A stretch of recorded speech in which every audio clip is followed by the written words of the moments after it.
Hello guys, आप आज जो सुनने जा रहे हैं वो रियल स्टोरी है। कृपया शांति से और ध्यान लगाकर सुनना। मैं एक आम इंसान हूँ, लेकिन मेरे साथ जो हुआ वो कोई आम बात नहीं था।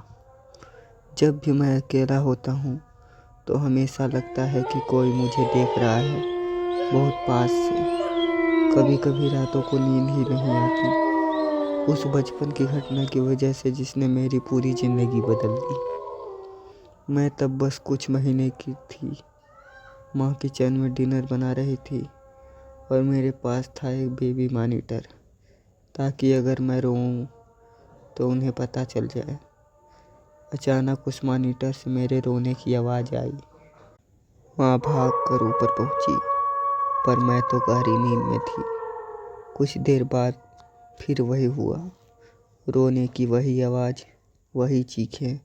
माँ ने मॉनिटर बंद कर दिया, लेकिन कुछ ही मिनटों में बिना चालू किए उसी से फिर वही आवाज़ आने लगी। लेकिन इस बार वो रोना धीरे धीरे भारी और कराहने में बदल गया, जैसे कोई दर्द में हो। माँ मुझे गोद में उठाकर भागी। तभी उस मॉनिटर से एक तेज चीख आई, वो मेरा है।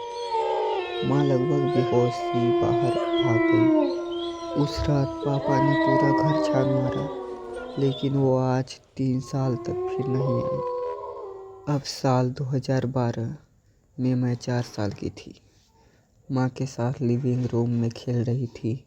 ये अचानक मैंने कहा, मम्मी वो आंटी कौन है जो कॉर्नर में खड़ी है? माँ ने कहा, कौन सी आंटी, यहाँ तो कोई नहीं है। मैंने डरते हुए कहा, वो काली ड्रेस वाली आपके पीछे। माँ ने पलट कर देखा तो कुछ नहीं था, पर मुझे साफ दिख रही थी एक लंबी काली औरत, जिसके बाल जमीन को छू रहे थे और आंखें लाल थी। वो माँ के पीछे खड़ी थी, मुस्कुरा रही थी।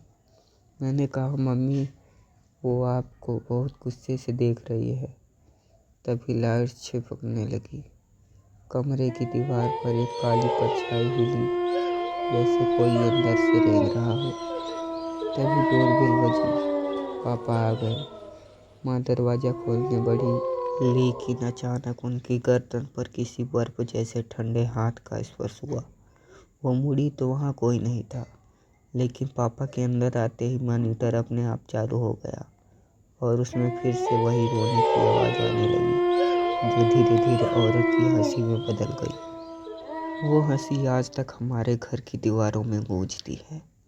अगर आपको यह कहानी डराने में कामयाब रही तो स्कैरी शैडो चैनल को सब्सक्राइब करना मत भूलना, क्योंकि अगली कहानी शायद आपके ही शहर की हो।